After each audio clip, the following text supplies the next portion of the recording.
A fábula, ela poderia ser um enigma, por exemplo, né? Então, a fábula, na verdade, ela é o quê? Ela é uma história fictícia, imaginária, mas que ilustra uma moral, que ilustra uma verdade, tá? Então, nessa fábula, por exemplo, existem as fábulas de Esopo. Nas fábulas de Esopo, elas sempre terminam como? Qual é a moral da história, né? Por quê? Porque apesar de ser fictícia, ela ensina uma moral, ela ensina um elemento moral, né?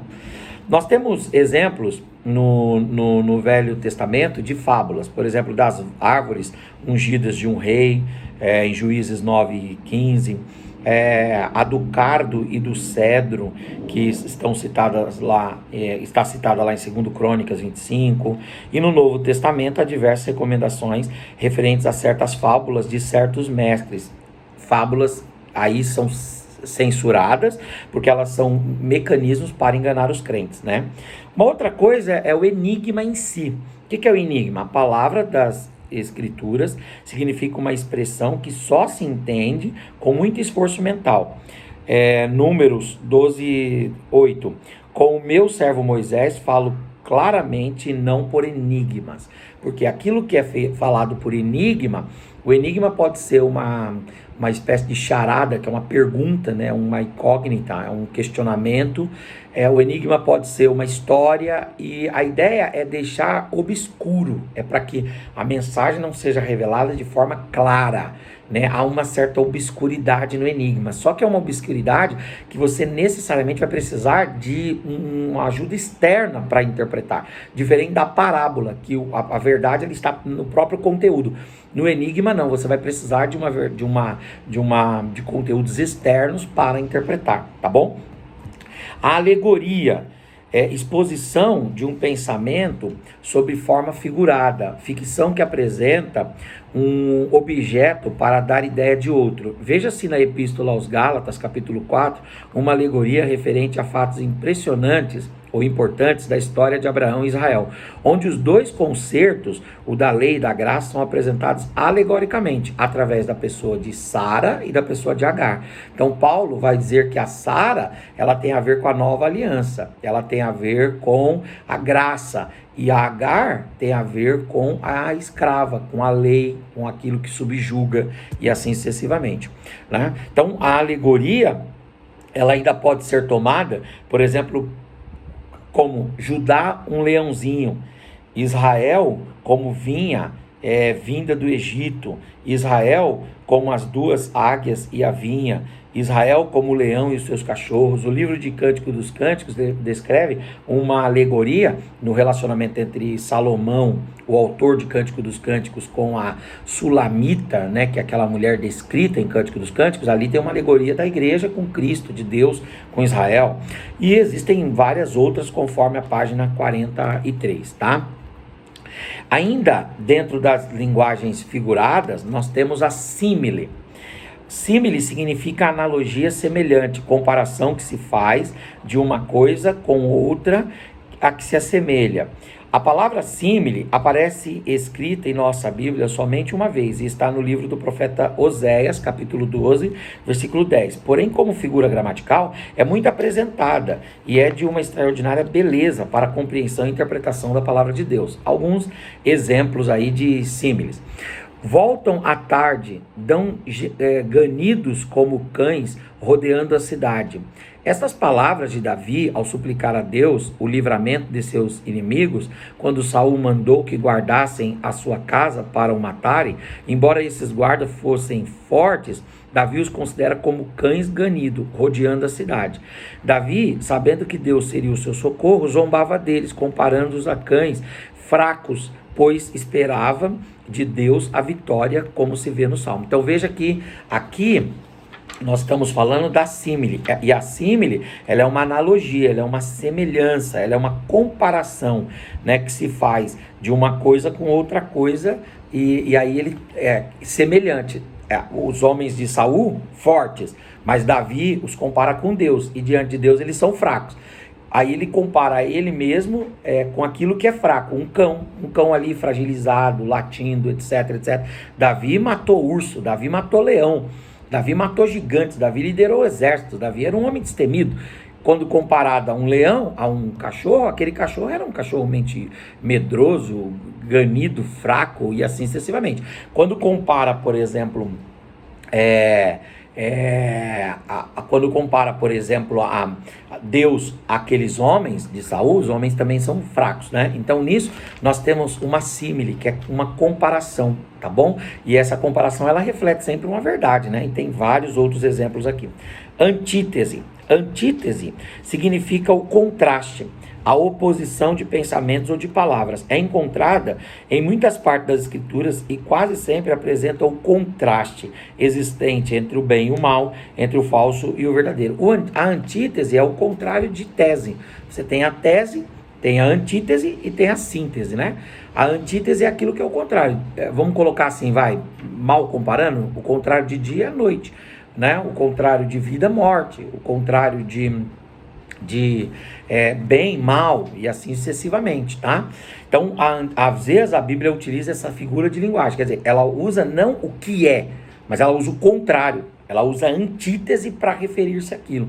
E há exemplos disso aqui, da página 47 em diante. Eu estou procurando condensar esse conteúdo, porque a gente precisa concluir isso, senão os vídeos ficam muito extensos, e aí acaba não dando para os irmãos nem assistirem essas aulas, né? Outro exemplo que aparece aqui de figura de linguagem são a apóstrofe. O que é isso? Apóstrofe é a interrupção que o orador faz para dirigir-se a coisas ou pessoas. É a interpelação direta e repentina, o dito mordaz e imprevisto. A apóstrofe é comumente usada pelos oradores sagrados a fim de chamar a atenção para alguma coisa presente ou ausente, real ou imaginária. Então vamos ver. Absalão, filho de Davi, já era morto.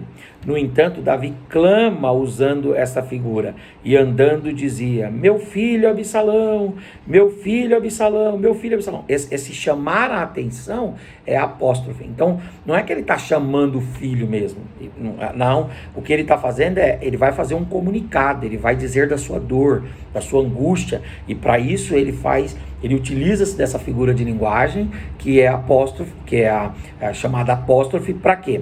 Para manifestar que no discurso, na retórica, na fala, no desenvolver do texto, há um momento de atenção, há um momento de alarme, há um momento de surpreender as pessoas.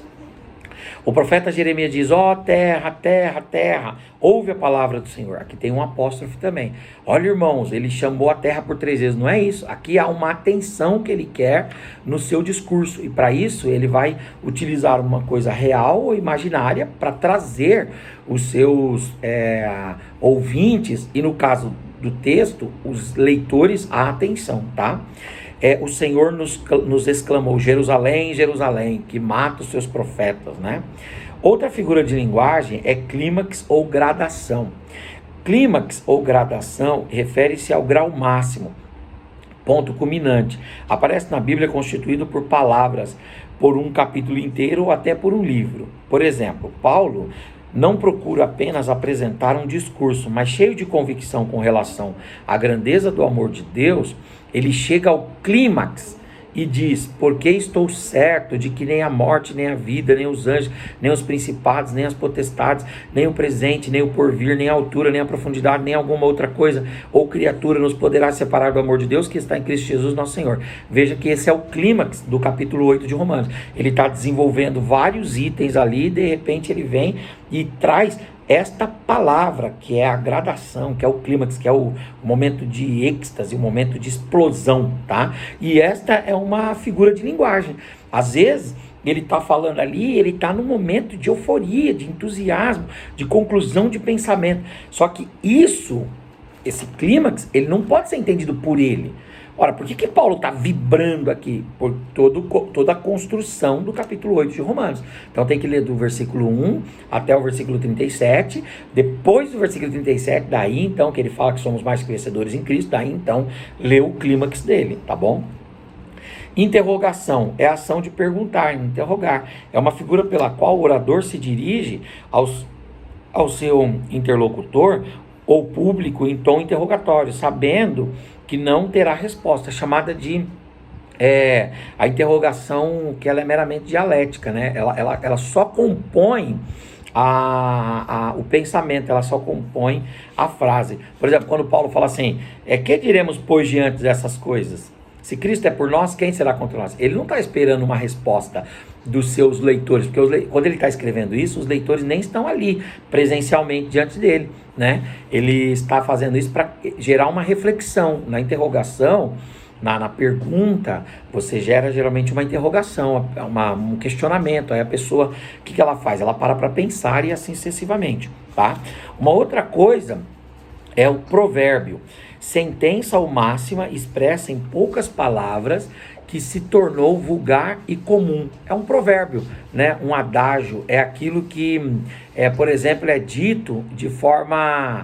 aquilo que é dito de forma a ilustrar uma verdade, mas apenas como um provérbio popular, por exemplo, é um provérbio cultural e assim sucessivamente, tá?